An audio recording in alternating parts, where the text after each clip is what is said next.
Lo que el viento se llevó, de Margaret Mitchell, narrado por De Gales Alma.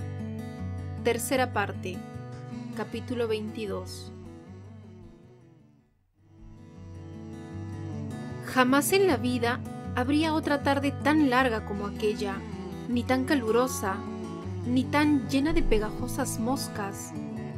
Las moscas no cesaban de concentrarse sobre Melanie, a pesar del empeño de Scarlett en espantarlas. Le dolían ya los brazos de tanto agitar el abanico de palma.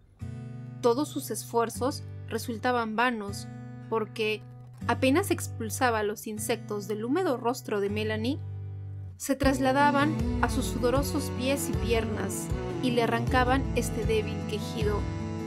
«En los pies, por favor». El cuarto estaba en penumbra porque Scarlett había corrido las persianas para impedir que entrara el calor y el sol. A través de las persianas y entre sus intersticios se filtraban algunos puntos luminosos. La habitación era un horno. Los vestidos de Scarlett, empapados en sudor, lejos de secarse, se humedecían más a medida que pasaban las horas. Prissy estaba acurrucada en un rincón, sudando también, y hedía de tal modo que Scarlett la hubiera hecho salir del aposento, de no ser por el temor de que, una vez fuera, pusiera los pies en polvorosa. Melanie yacía en el lecho bajo una sábana empapada de sudor y se retorcía y agitaba sin cesar, cambiando del lado izquierdo al derecho, del derecho al izquierdo, colocándose luego de espaldas. A veces se esforzaba en sentarse y caía hacia atrás, volviendo a retorcerse de nuevo. Al principio, trató de contener los gritos, mordiéndose los labios hasta desollárselos, pero Scarlett, cuyos nervios estaban tan en carne viva como los labios de su cuñada, exclamó con rudeza: «Melly, por amor de Dios, no intentes ser valiente. Grita todo lo que quieras. Aquí no te oye nadie más que nosotras». A medida que avanzaba la tarde, Melanie se lamentaba sin preocuparse de parecer valiente o no, e incluso gritaba a veces. Cuando lo hacía, Scarlett hundía la cabeza entre las manos y se tapaba los oídos. Su cuerpo se estremecía. Hubiera preferido morir. Cualquier cosa era preferible a ser testigo pasivo de aquella tortura. Cualquier cosa era mejor que permanecer allí esperando la llegada de un niño que no acababa de presentarse nunca. Esperando cuando, por lo que podía suponer, los Yankees debían estar en Five Points. Ahora se lamentaba amargamente de no haber prestado más atención a las conversaciones de las casadas sobre los partos. Si lo hubiera hecho, de haberse interesado en tales asuntos, podría saber ahora si Melanie le faltaba mucho tiempo o no. Tenía el vago recuerdo de una historia de la tía Pitty, según la cual una amiga suya pasó 2 días luchando para dar a luz a un niño, y al fin murió sin haber llegado a parir. Si Melanie tuviese que soportar 2 días así, pero Melanie era tan endeble que no soportaría 2 días de semejante dolor. Si el niño no llegaba pronto, moriría. ¿Cómo osaría entonces Scarlett volver a ver a Ashley si vivía aún y decirle que Melanie había muerto después de prometerle que ella la cuidaría? Al principio, Melanie se empeñaba en coger la mano de Scarlett cuando sentía dolores fuertes, pero se la apretaba de tal modo que le trituraba los huesos. Al cabo de 1 hora, las manos de Scarlett estaban hinchadas y magulladas, al extremo de no poder doblarlas siquiera. Entonces, anudó 2 grandes toallas, las sujetó a la cabecera del lecho y puso el extremo anudado en las manos de Melanie, quien se asió de ellas como un áncora de salvación, retorciéndolas, estirándolas, desgarrándolas.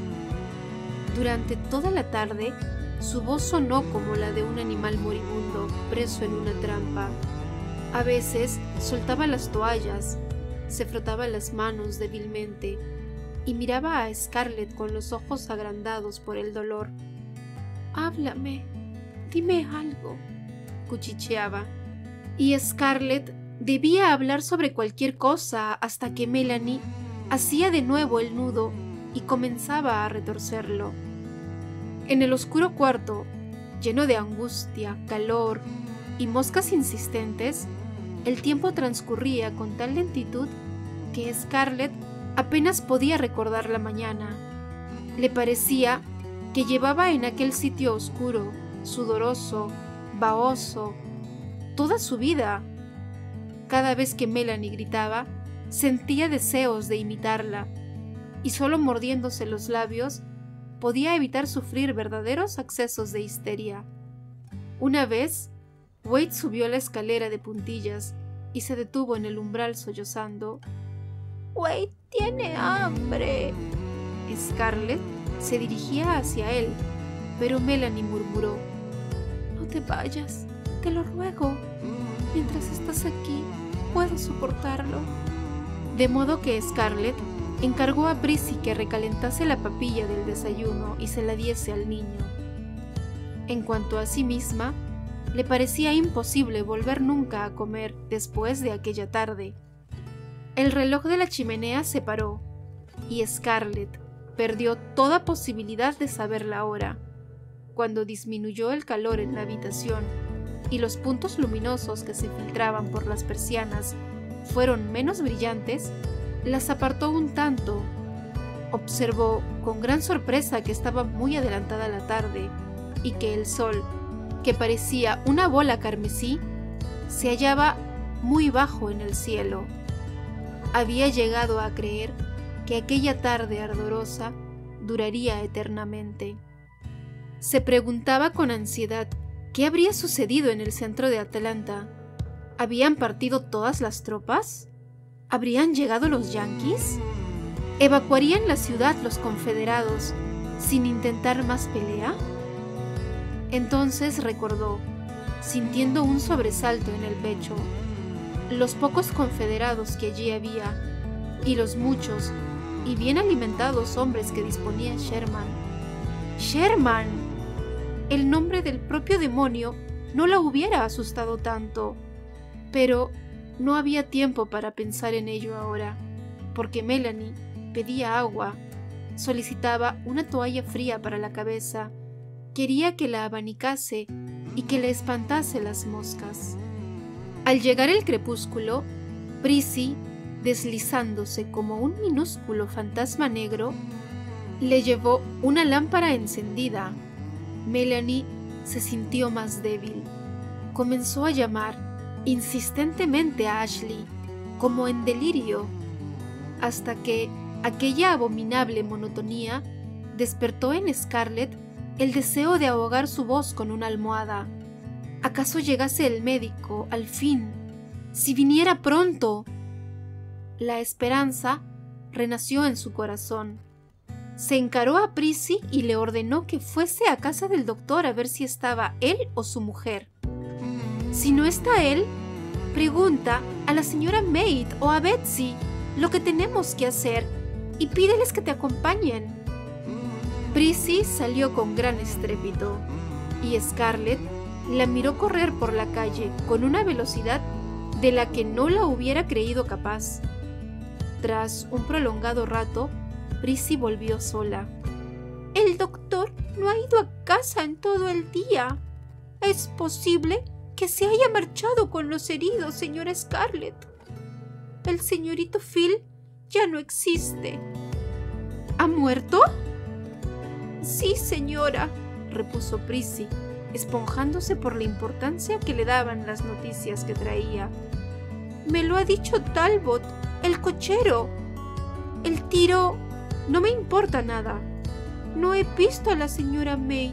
La cocinera dice que la señora Maid quiere lavarlo y enterrarlo antes de que lleguen los yanquis. La cocinera dice que si los dolores de la señorita Melanie son muy fuertes, puede usted poner un cuchillo debajo de la cama y el dolor se partirá en dos». Aquellos útiles informes inspiraron a Scarlett el deseo de volver a bofetear a Prissy. Melanie abrió unos ojos inmensos y murmuró: «Querida, ¿están llegando los yankees?» «No», dijo Scarlett con energía. «Prissy es una mentirosa». «Sí, sí, señora, lo soy», convino fervientemente Prissy. «Están llegando», repuso Melanie, sin dejarse engañar y enterrando el rostro en la almohada, y su voz sonaba velada. «Pobre hijo mío, pobre hijo mío». Luego, tras un intervalo, añadió: «No debes quedarte aquí, Scarlett. Vete y llévate a Wade». Lo que decía Melanie no dejaba de ser lo mismo que Scarlett estaba pensando, pero oírselo a ella la enfureció, avergonzada como si su oculta cobardía se transparentara en su faz. «¡Eres una necia! No tengo miedo. Ya sabes que no te abandonaré». «Puedes hacerlo. Voy a morirme». Y empezó a quejarse otra vez. Scarlett bajó las oscuras escaleras lentamente, como una vieja, tanteando el camino, agarrándose a la barandilla para no caer. Le pesaban las piernas como si fueran de plomo, rendidas por el esfuerzo y la fatiga, y el pegajoso sudor que bañaba su cuerpo la hacía tiritar de frío. Llegó extenuada hasta la terraza y se detuvo en lo alto de la escalera. Se apoyó contra un pilar del pórtico y con una mano temblorosa se desabrochó el corpiño más abajo del pecho. Una oscuridad suave y cálida llenaba la noche. Scarlett contempló las tinieblas con la cabeza embotada como un tronco. Todo estaba concluido. Melanie no había muerto, y el niño, que emitía sonidos como los de un gatito recién nacido, estaba en manos de Prissy, recibiendo su primer baño. Melanie se había dormido. ¿Cómo podía dormir después de aquella pesadilla de agudos dolores y de una asistencia ignorante que debía haberle producido más daño que provecho? ¿Cómo no había muerto? Scarlett pensaba que ella misma hubiera muerto en el curso de tales manipulaciones. En cambio, Melanie, una vez concluido todo, había murmurado débilmente cuando su cuñada se inclinaba sobre ella: «Gracias», para luego quedarse dormida. ¿Cómo podía haberse dormido? Scarlett olvidaba que también ella se durmió después de nacer Wade. Lo había olvidado todo. Su mente era un vacío. El mundo, un vacío. No había existido la vida antes de aquel interminable día, ni existiría después. Solo una noche calurosa y pesada. Solo el ruido de su fatigosa y ronca respiración. El frío y viscoso sudor que corría de las axilas a la cintura y de las caderas a las rodillas. Un sudor espeso, congelado, pegajoso. Notó que el pesado ritmo de su respiración se convertía en una serie de sollozos espasmódicos. Sus ojos estaban secos y ardorosos, como si nunca más pudieran brotar lágrimas de ellos. Se incorporó fatigosamente y se levantó las amplias faldas hasta los muslos. Sentía frío, calor y humedad a la vez, y el efecto del aire de la noche en las pantorrillas la refrescaba. Pensó en lo que diría tía Pitty si pudiese verla de pie en el porche, con las faldas levantadas y exhibiendo la ropa interior, pero no le importaba. Nada le importaba. El tiempo se había detenido. Lo mismo podía acabar de anochecer que ser ya medianoche. No lo sabía y la tenía sin cuidado. Oyó rumor de pisadas en el piso superior y pensó: «Dios maldiga a Prissy».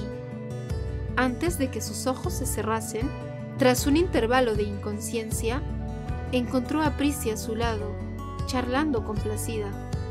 «Lo hemos hecho muy bien, señora Scarlett. No creo que ni mi madre lo hubiera hecho mejor».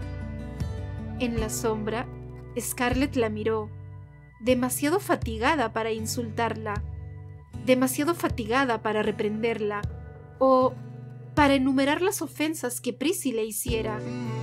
Sus temores, su insoportable torpeza, su inutilidad en el momento crítico, el no encontrar las tijeras, el verter en el lecho la vasija con el agua, el haber dejado caer al niño un momento después de nacer. Y ahora se jactaba de lo bien que se había comportado. Pensar que los yanquis querían liberar a los negros. La que se iba a armar. Volvió a recostarse en el pilar, en silencio, y Prissy, consciente del mal humor de su ama, se apartó de puntillas y se esfumó en la oscuridad del porche. Tras un largo rato, durante el cual su respiración se tranquilizó al fin y su mente se sosegó, Scarlett oyó un débil rumor de voces en el camino y el pisar de muchos pies viniendo del norte. ¿Soldados? Se levantó despacio y se bajó las faldas, aunque sabía que nadie podía verla en la oscuridad, cuando un número imprecisable de ellos pasó como sombras ante la casa. Los llamó. ¡Por favor! Una sombra se separó del grupo y se acercó a la puerta. ¿Se van ustedes? ¿Nos abandonan? Creyó ver que la sombra se quitaba el sombrero. En la oscuridad sonó una voz tranquila.